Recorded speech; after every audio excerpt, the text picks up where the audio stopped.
Région de Matam, après l'étape de Bakel et de Balou, le ministre de l'Intérieur n'aura pas été à Dembankane.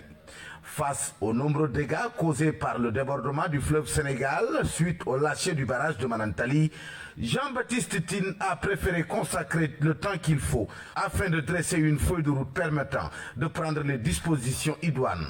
C'est ce que nous a confié Saïd Dia, il est le gouverneur de Matam. Vous savez comment que la situation est aussi sérieuse à Bakel qu'à Matam. C'est pour cette raison qu'il faut accorder à monsieur le ministre de l'Intérieur et de la Sécurité publique le temps qu'il faut pour constater de visu les dégâts causés par les eaux de crue en vue de donner les bonnes orientations et de prendre les bonnes décisions. C'est pourquoi, lorsqu'il a fini l'étape de Bakel, nous avons sollicité sa compréhension pour accorder la journée de demain à la région de Matam pour pouvoir faire les deux sites très distants, notamment la localité de Dembankane et également le pont de Oréfondé. Et il l'a accepté et c'est dans ce cas que nous avons tous pris la décision de reporter ces visites-là. Et demain, le ministre de l'Intérieur et de la Sécurité publique sera là et il prendra le temps qu'il faut pour comprendre réellement la situation. Il faut rappeler que depuis 3 semaines déjà, des centaines de familles avaient été chassées de leur maison par la crue exceptionnelle de cette année. De nombreux sans-abri à Ngidjilogne, à Sinthiou Djamdior, à Adoubéré, à Silla, Djongto et même des ponts emportés à Oréfondé et à Ndouloumadi. À cela vient aujourd'hui s'ajouter cette remontée du fleuve Sénégal qui a même dépassé sa cote d'alerte à la station de Matam. Matam, Ali Bandelnia, RFM. À Bakel, plus précisément à Arundou, village situé dans la commune de Balou. La situation reste préoccupante. L'eau et l'électricité sont coupées depuis 3 jours. Le réseau téléphonique défectueux. Certaines familles passent la nuit à la belle étoile. Face à cette catastrophe, les habitants lancent un cri du cœur. Leur porte-parole, Mamadou Guissé, avec Papoussé Nigalo. La situation d'inondation à Arundou continue d'inquiéter les populations. Pratiquement tout le village est inondé. Les gens passent les nuits sur les terrasses. Le réseau téléphonique est coupé, l'eau, le courant aussi. Vous voyez, donc vraiment c'est très difficile pour se nourrir et pour même boire parce que, comme je vous le dis, il n'y a pas d'eau depuis hier. Le réseau aussi est devenu très faible. Donc nous sommes vraiment dans une désolation totale. Vraiment, nous nous inquiétons trop pour ces populations qui aujourd'hui n'ont même pas en tout cas les moyens de se déplacer pour aller se soigner en cas même de maladies. Et d'ailleurs, même ces eaux-là peuvent provoquer des maladies très graves. Et actuellement, on ne peut même pas se déplacer pour aller se soigner. Vous imaginez un peu la situation dans laquelle la population de Arundou, de Balou, en général, est en train de vivre. Donc, vraiment, c'est une situation qui est très alarmante. Les gens de l'État qui étaient en service dans ces villages-là se sont déplacés depuis hier à partir d'une pirogue. Ensuite, chacun est rentré chez lui, dans son village respectif. Vraiment, c'est une désolation totale que les gens sont en train de vivre actuellement dans ces villages-là. Donc, vraiment, nous lançons un cri de cœur pour vraiment des moyens encore beaucoup plus urgents. Essayer en tout cas de venir en aide à ces populations qui sont vraiment dans le besoin. Je vous le disais tout à l'heure, le ministre de l'Intérieur est attendu à Matam. Dans le département de Bakel, le gouvernement a commencé à réagir aux inondations qui ont frappé le département en mobilisant des ressources afin de soutenir les populations touchées.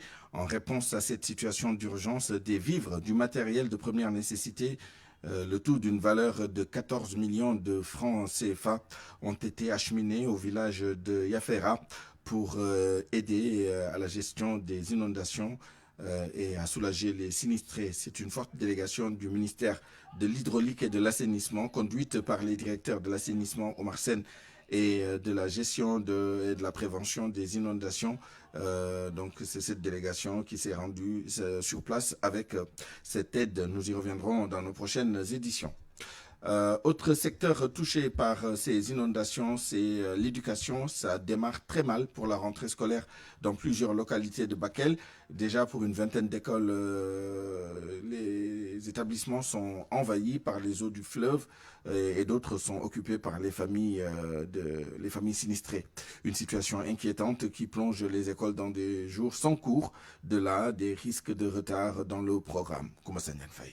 Ça sous-rempli depuis 3 jours. Une vingtaine d'écoles aussi victimes dans plusieurs localités du département de Bakel. Si certaines sont inondées, envahies par les eaux, d'autres sont occupées par des sinistrés qui subissent les conséquences du débordement du fleuve. Ici, la rentrée scolaire est freinée à l'Etchaou et l'inspection de l'éducation et de la formation de Bakel. Présentement, c'est une vingtaine d'écoles qui sont concernées par la situation. Soit c'est des écoles qui sont inondées, soit c'est des écoles qui sont occupées par les sinistrés. Actuellement, ce qui est étonnant, au fur et à mesure que l'on avance, on me téléphone pour me parler de nouvelles écoles qui sont occupées par les eaux. Donc la situation, elle est là, c'est une vingtaine d'écoles. C'est uniquement les écoles qui longent le fleuve. Les cours ne peuvent pas être délocalisés pour le moment. Pour de probables risques de retard dans l'élaboration des cours, il peut toujours y avoir une alternative, rassure l'autorité. Dans certaines écoles qui sont occupées souvent par les sinistrés, on dit au directeur de donner la moitié des classes et le reste des classes, ça fonctionne. Mais les écoles qui sont occupées par les eaux, quand même, dans ces écoles, on ne peut pas vraiment faire cours. Dans ces parages-là, souvent les enseignants ne sont pas originaires de la chose. Ils ne s'occupent que de l'enseignement. Ça veut dire que donc, en dehors des heures du cours, la plupart du temps, ils avaient l'habitude de convoquer les élèves et de travailler avec eux. Quand est-ce que tout cela va s'arrêter? Pour que les apprentissages reprennent normalement, 5 localités touchées, tous des villages de la commune de Balou, qui depuis l'avancée du fleuve sont coupés du reste de la commune où sont délocalisées les familles sinistrées. Et pour la plupart des sites, une vingtaine d'écoles sur les 163 que compte Bakel. Voilà pour la situation liée à la crue du fleuve Sénégal. Nous restons dans les eaux avec les habitants des quartiers de Keur Massar Sud, notamment Aladji Paté, Santiyal 2, Kharial 2, Madjabel, qui disent non aux travaux de pavage de leur route principale sans canalisation. Un projet du maire de la commune, Mohamed Bilal Diatta, mais qui risque d'augmenter les inondations dans la zone, craignent-ils. Ces habitants réclament des ouvrages d'assainissement du projet 2 pour lutter efficacement contre les inondations dans la localité. Aminata Ba. Des eaux de pluie verdâtres et des tifas occupent la route principale qui dessert les quartiers de Aladji Paté, Darussalam 2, Madjabel, Santiyala ou Minan Gaban. Et pourtant, c'est dans ces conditions que le maire de la commune Mohamed Bilal Diatta envisage d'entamer des travaux de pavage sans aucun ouvrage de canalisation, déplore Florian Diatta, habitant de Aladji Paté. On a constaté que M. le maire de Keur Massar Sud a commencé à mettre en place des pavés alors qu'il n'y a pas de canalisation. Ça peut créer des dégâts parce que s'il y a une énorme pluie, l'eau là va être au-dessus des pavés. Effectivement, ça va entrer dans les petites ruelles. Si ça entre dans ces petites ruelles-là, qu'est-ce qui va faire sortir cette eau-là? D'ailleurs, aucune étude d'impact environnemental n'a été effectuée sur ce projet. Selon les habitants du village de Keur Aladji Paté, ils dénoncent leur non-implication. Cette communication qui devait exister entre le maire et les populations de Keur Aladji Paté, il n'y a pas eu cette communication. Les études d'impact environnemental et les études impact socio-économique. Mais jusqu'à présent, on n'a rien vu. C'est ce qu'on dit maintenant au maire, de faire de telle sorte que, avant de paver cette unique route que nous, à Keur Aladji Paté, qu'on a, qu'il fasse de son mieux afin qu'il ait quand même une canalisation. Ces habitants des quartiers inondés de Keur Massar Sud, eux, souhaitent bénéficier des ouvrages d'assainissement du projet 2. Mor Faye réside à Keur Aladji Paté. Le projet 2 est en fait un projet qui prendrait en charge les problèmes de Aladji Paté. Et c'est un projet qui est en cours. Les habitants du village de Keur Aladji Paté disent attendre la réaction des autorités étatiques à qui ils ont déjà transmis des correspondances sur la situation de leur localité. Aminata Ba, Keur Massar, Radio Futurs Médias. RFM, partout, tout le temps. Parlons maintenant de la mise à jour de la plateforme de gestion des compteurs prépayés Woyofal. Suite à l'expiration de la norme STS1, elle entre en vigueur ce 15 octobre. Cependant, des citoyens rencontrés émettent des craintes, notamment par rapport au code. Ils invitent la Sénélec à revoir ses services pour le bien de la population. C'est un reportage d'Oumo Kalsoumli. Chergey est vendeur de chaussures. Il gère son magasin situé à Sam, un lieu bien aménagé. Ce commerçant dispose de son propre compteur Woyofal. L'exigence de la mise à jour de la plateforme de gestion des compteurs prépayés suite à leur généralisation suscite une certaine inquiétude. Le Woyofal est devenu trop cher et la manière dont la Sénélec veut procéder risque de créer des problèmes. Nous allons essayer quand même et voir où cela va nous mener. Lors de l'achat de crédit Woyofal, le consommateur devrait recevoir 3 codes, 2 pour la mise à jour de son compteur et 1 pour la recharge. Abdul Aziz Badian estime que cette méthode va compliquer les choses. La Sénélec ne doit pas imposer cette mise à jour aux consommateurs subitement. En plus, les 3 codes de recharge, on peut dire que c'est un peu exagéré. Ils n'ont qu'à nous faciliter la tâche. Ndiouga Diagne est père de famille et son principal souci concerne les codes de recharge ainsi que la durée de validité. Ça ne nous arrange pas, les 3 codes de 20 chiffres chacun. C'est trop. En plus, ils nous parlent de retirer le code de recharge qu'on n'arrive pas à utiliser. C'est abusé au fait. En tout cas, la Sénélec doit revoir ses services. Dans le cadre de la généralisation des compteurs prépayés, dénommé Woyofal, Sénélec a décidé d'appliquer la norme internationale standardisée avec une mise à jour de la plateforme de gestion des compteurs Woyofal. 12h13. L'intersyndicale des travailleurs des collectivités territoriales reçue à l'instant par le ministre Balla Moussa Fofana. Les agents des collectivités locales sont en grève plusieurs jours par semaine depuis de nombreux mois. Le Premier ministre a invité hier les syndicalistes à surseoir à certaines revendications en attendant le redressement de l'économie du pays. Un avis que ne partage pas le collectif interministériel des agents de l'administration sénégalaise. Son coordonnateur estime que l'État doit d'abord évacuer les points urgents et respecter les engagements déjà signés. Omar Dramé demande au Premier ministre de recevoir les différents syndicats pour discuter de leurs doléances. Il est interrogé par Youssouf Bodian. En tant qu'organisation syndicale, le Premier ministre devrait d'abord recevoir les organisations syndicales pour discuter sur nos revendications, parce qu'on ne peut pas à travers la presse entendre le Premier ministre dire que nous devrons avoir un sursaut patriotique et sursaut à nos revendications. Nous ne sommes pas d'accord par rapport à cette méthode. Vous savez, nous, nos revendications sont légitimes et justifiées. Nous ne pouvons pas réclamer en tant qu'organisation syndicale des choses qui ne sont pas véritablement à la portée du gouvernement. Et vous n'êtes pas censé savoir, depuis des années, nous avons une plateforme revendicative au niveau du collectif par rapport à la généralisation de l'unité de logement, par rapport à la question des chauffeurs, à la question des contractuels et récemment même des contrats qui ont été arrêtés au niveau du ministère des Mines.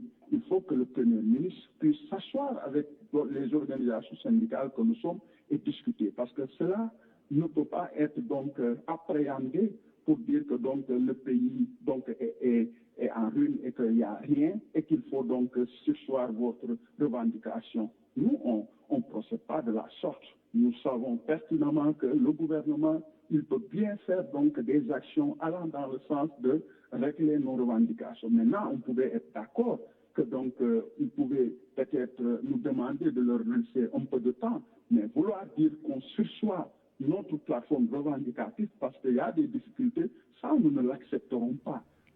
Le reste de l'actualité nous amène dans la commune de Simanding Brassou qui est située dans le département de Goudomp. Elle est frontalière à la Guinée-Bissau et compte plus de 22 000 habitants.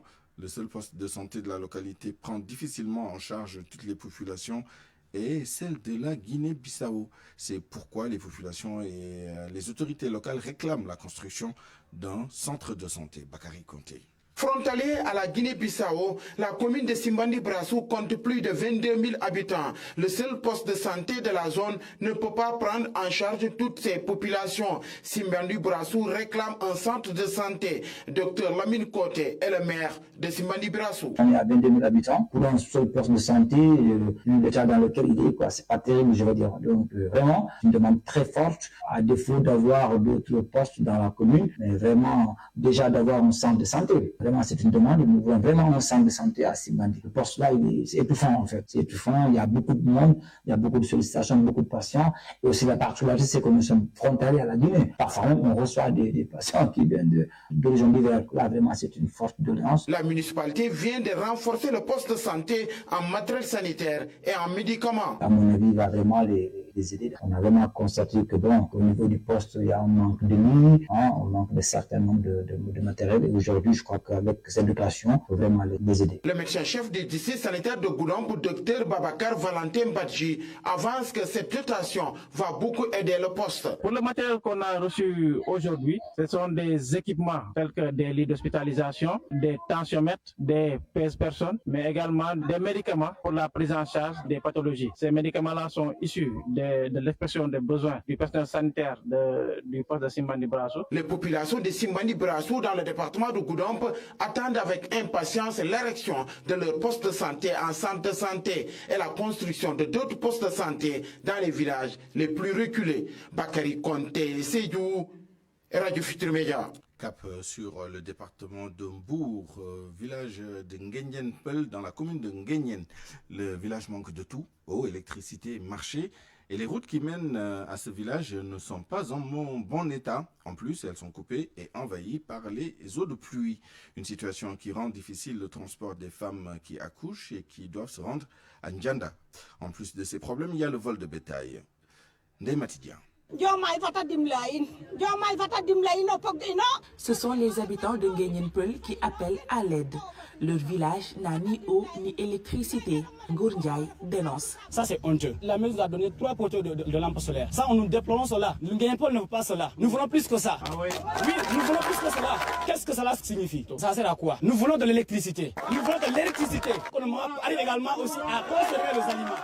Nous voulons cela. Courant! Mais jusqu'à présent, on n'arrive pas à avoir de l'eau. Les routes qui relient leur village aux autres localités sont complètement délabrées.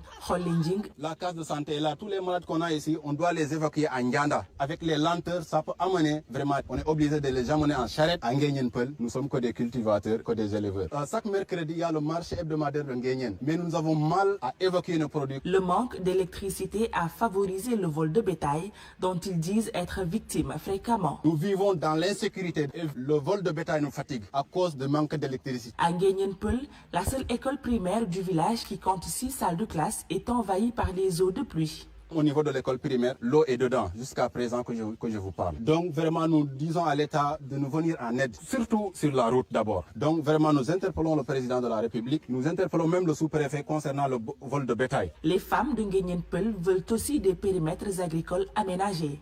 Leurs terres sont octroyées à des étrangers, chose que les habitants déplorent. Ndeye Matidieng, Nguyen Peul, Radio Futur Média. RFM. L'actualité internationale. Le journal international avec vous, Anna Rocha, bonjour. Bonjour Souleymane Niang, bonjour à tous. Des experts de l'ONU dénoncent les violences envers les migrants interceptés en mer en Tunisie. C'est ce qui ressort d'un rapport publié hier lundi et commandité par le Conseil des droits de l'homme de l'ONU. Le texte dénonce donc des violences envers les migrants qui perdurent dans le pays. Sodacham. Les conclusions du dit rapport font cas de nombreuses violences qui mettent en cause les grandes côtes et les forces de sécurité tunisiennes. Les migrants subissent des coups en pleine mer, des tentatives de chavirement de leurs bateaux, des transferts de force vers la Libye ou l'Algérie, des tirs à destination de ceux qui tentaient de revenir sur leurs pas. Des ONG spécialisées dans les secours en mer, citées par RFI, parlent aussi de cas d'embarcation arraisonnée en pleine mer et parfois dépossédés de leurs réserves de carburant ou de leurs moteurs. Les migrants, eux, sont laissés ensuite à la dérive au large des côtes tunisiennes. Selon le rapport de l'ONU, 265 personnes ont perdu la vie de janvier à juillet dernier dans des opérations d'interception en mer et 189 lors de traversées. 95 autres migrants sont portés disparus. L'ONG SOS Méditerranée estime que ces violations interviennent avec la complicité de l'Union européenne. Ce mardi, l'Agence européenne de surveillance des frontières, Frontex, a annoncé que le nombre de passagers clandestins détectés aux frontières de l'Union européenne a baissé de 42% depuis janvier et comparé à la même période de l'année précédente. Par contre, les franchissements irréguliers venant d'Afrique de l'Ouest ont doublé, plus 100% selon les données du Frontex relayées par plusieurs médias français. Le Nigeria est touché depuis plus d'un mois par de terribles inondations. La situation est jugée catastrophique dans l'état de Kogi, dans le centre du Nigeria. Les autorités locales craignent d'être confrontées à une crise humanitaire majeure. Elles lancent un nouvel appel à l'aide. Neynoumbe Diop. L'Agence nationale nigérienne de gestion des urgences ne peut plus se permettre d'attendre. Nous appelons le gouvernement fédéral, les bailleurs de fonds internationaux, les ONG et les philanthropes à nous venir en aide. Les mots sont du responsable de l'information de l'État de Kogi dans le centre du Nigeria. Selon les chiffres communiqués par l'administration, les inondations ont ravagé plus de 200 localités et près de 2 millions de personnes sont actuellement sans abri. Selon toujours les autorités locales qui craignent désormais que ces inondations ne deviennent les pires qu'ait jamais connu l'État de Kogi, leur plan d'alerte précoce a jusqu'ici permis d'éviter toute perte en vies humaines. Mais elles se rendent désormais à l'évidence, leurs ressources actuelles ne seront pas suffisantes pour continuer à faire face à la montée des eaux et aux besoins des sinistrés. Sandra Moussa de l'Agence de gestion des urgences SEMA exhorte quant à elle les habitants à partir, s'inquiétant que ces inondations puissent entraîner des pénuries alimentaires et des épidémies de choléra. Le procureur de la Cour pénale internationale annonce la réactivation de ses enquêtes en République démocratique du Congo. Une décision qui fait suite à une visite à La Haye du vice-ministre congolais de la Justice la semaine dernière. Depuis 2004, 7 responsables congolais ont déjà fait l'objet de mandats d'arrêt de la CPI et 5 d'entre eux y ont été jugés dans le cadre d'investigations sur les crimes commis dans le pays, dont Jean-Pierre Bemba, Thomas Lubanga et Bosco Taganda. Les nouvelles enquêtes vont porter sur les crimes de guerre commis depuis janvier 2022 dans le Nord Kivu. Et puis en France, l'Élysée a décidé de renoncer à une hausse de sa dotation pour 2025 après la polémique suscitée par l'augmentation de son budget de 2,5% prévu dans le projet de loi de finances. Dans un communiqué, l'Élysée explique que le chef de l'État souhaite que la présidence de la République donne l'exemple au moment où le gouvernement a annoncé de nombreuses économies. L'Assemblée nationale et le Sénat ont également renoncé à une hausse de leur dotation. Merci Anna Rocha, 12h24. RFI Sport.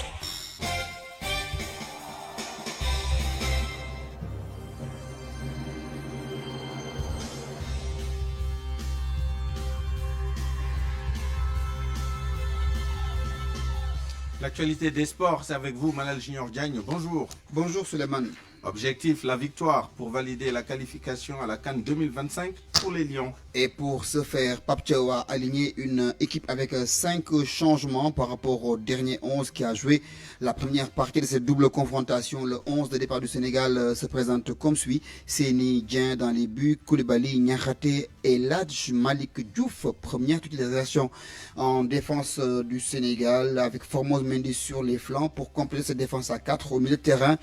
Gana Gueye, Habib Diarra et Pape Makhtar Sarr, 3 joueurs qui étaient sur le banc vendredi dernier à Diamniadio et qui sont titulaires aujourd'hui à Lilongwe. Devant Sadio Mané qui sera donc le numéro 10 avec Boulaïda, entré en jeu et buteur, et Nicolas Jackson. Ce sera donc l'équipe qui va défier le Malawi tout à l'heure dans un peu moins de 40 minutes. L'équipe nationale du Sénégal, comment elle se comporte, comment ça se passe et la préparation de cette rencontre. Bakary Cissé, actuellement à Lilongwe, nous a fait le point. C'est une rencontre très capitale et très importante pour le Sénégal parce qu'une victoire lui permettra de composter son ticket qualificatif pour Maroc 2025. Bon, l'ambiance est bon enfant, on l'a dit et redit, depuis un très bon moment, on n'a pas vu une équipe du Sénégal décontractée. Hier et avant-hier, les 2 séances d'entraînement qu'ils ont eu à faire sur la pelouse de Lilongwe, on a vu une équipe du Sénégal très décontractée, très engagée, mais il faudra dire que Pape Thiaw a brouillé les cartes par rapport à son 11 de départ, parce qu'effectivement, il y avait des caméras un peu partout sur les gradins et par mesure de prudence, le 11 de départ n'a pas été dégagé lors de la dernière séance d'entraînement. Donc l'un dans l'autre, il faut dire qu'effectivement, les Lions savent effectivement qu'ils ont une carte à jouer cet après-midi parce qu'une victoire sera synonyme de qualification. Maintenant, en face, le Burundi qui est dos au mur, le Malawi plutôt qui est dos au mur, va tenter de se refaire une nouvelle santé parce que l'entraîneur est sur siège éjectable et hier son avenir a été a été abordé en conférence de presse, ce qui veut dire quelque part que ce match-là est très capital pour les Malawites. Maintenant, on va essayer de voir ce que ça va donner sur le terrain. Sur le terrain également, à noter les autres rencontres prévues avec la Côte d'Ivoire qui joue contre l'équipe de la Sierra Leone, la Guinée défie l'Éthiopie, la Guinée-Bissau joue contre l'équipe du Mali, le Tchad joue contre la Zambie et l'équipe du Cap-Vert défie le Botswana. Beach soccer à présent, les Lions du Sénégal ont reçu le drapeau ce matin. Sur la route de la Coupe d'Afrique qui va se jouer à la fin de ce mois en Égypte, Mme Khadi Diengay a exhorté les champions d'Afrique à revenir avec la médaille d'or autour du cou. Et elle est au micro de Sodekam. Ce drapeau cher Lion représente tout ce que nous avons de plus précieux, notre unité, notre détermination et bien sûr notre amour du jeu. Surtout quand il s'agit de gagner comme vous le faites si bien. En vous qualifiant pour la prochaine Coupe d'Afrique des Nations de beach soccer en Égypte, vous nous avez encore une fois prouvé que même sur le sable chaud, les Lions du Sénégal rugissent plus fort que jamais. Avec vos victoires impressionnantes, je ne peux passer sous silence les performances exceptionnelles de nos piliers, tels que notre capitaine emblématique Alseni Ndiaye, avec ses arrêts spectaculaires qui laissent les attaquants adverses perplexes, ou encore Mamoud Diagne qui, à chaque match, semble trouver de nouvelles façons de nous impressionner par son agilité et sa précision. Nos futurs adversaires, comme la Mauritanie, le Ghana ou encore l'Égypte, ont certainement pris des notes sur vos exploits, éclairés de Ngala Silla. Monsieur le coach Ngala, je vous célèbre. Votre discipline, votre esprit d'équipe et votre goût pour le beau jeu font de vous les champions que vous êtes. Et le drapeau que je vous remets aujourd'hui symbolise la confiance. Alors, cher Lion, portez ce drapeau avec fierté, avec honneur et pourquoi pas avec un peu de sable entre les orteils. Nous savons que vous nous reviendrez d'Égypte, non seulement en tant que compétiteur, mais en tant que champion encore une fois. Après cette cérémonie, le monde de la lutte reste également à l'écoute du ministre des Sports, Mme Khadi Diengay, qui devra, au courant de l'après-midi, dévoiler le nom de celui qui sera le président du Comité national de gestion de la lutte. Une shortlist de 3 noms lui a été donc donnée et c'est à elle de choisir cette personne qui devra décider et diriger pour la prochaine saison le Comité national de gestion de la lutte Souleymane. Merci, Malal Junior Diagne. RFM, reportage. Reportage sur le dépistage du cancer du sein à Dakar. De nombreuses femmes acceptent de le faire. Certaines, cependant, ont dépassé le cap de la peur et exhortent les autres femmes à se faire dépister pour leur propre bien. Cette aussi-là a rencontré quelques-unes d'entre elles. Elle parle du dépistage du cancer du sein, une expérience qu'elle ne regrette pas du tout. Aramsar a 53 ans. Je l'avais fait l'année dernière et cette année je suis prête à le refaire. C'est notre Badjenokor qui avait mobilisé toutes les femmes du quartier. Seulement cette année, il n'y a pas encore cette mobilisation. Fatoumata Ngom s'adonne à la pratique. Elle vient de Koungheul. Moi, je fais le dépistage du cancer du sein et du col aussi. On vient de m'affecter à Dakar et hier, j'en parlais à ma sœur au téléphone. Moi, je n'ai pas peur de me faire ausculter. C'est pour ma santé et j'y tiens.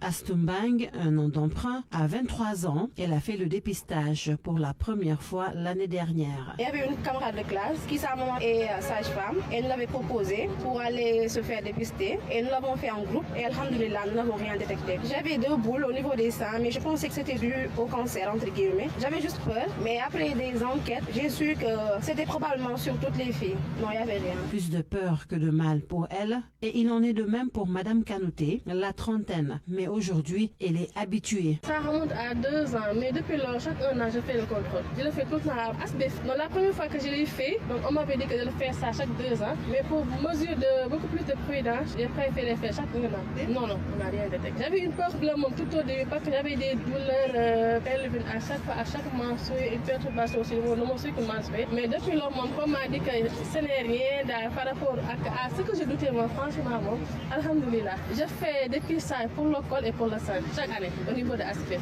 Et c'est pas cher, c'est 10 000 francs seulement. Vraiment, 10 000 francs à la vie pour 1 an, 2 ans. Mieux vaut faire le dépistage à temps, c'est mieux. Le dépistage du cancer du sein est très important pour les femmes. Si beaucoup le font, exceptions nombreuses sont celles qui refusent cette idée parce qu'elles ont vraiment peur. J'y ai même pas pensé. Je sais même pas. Estamos sur le dépistage.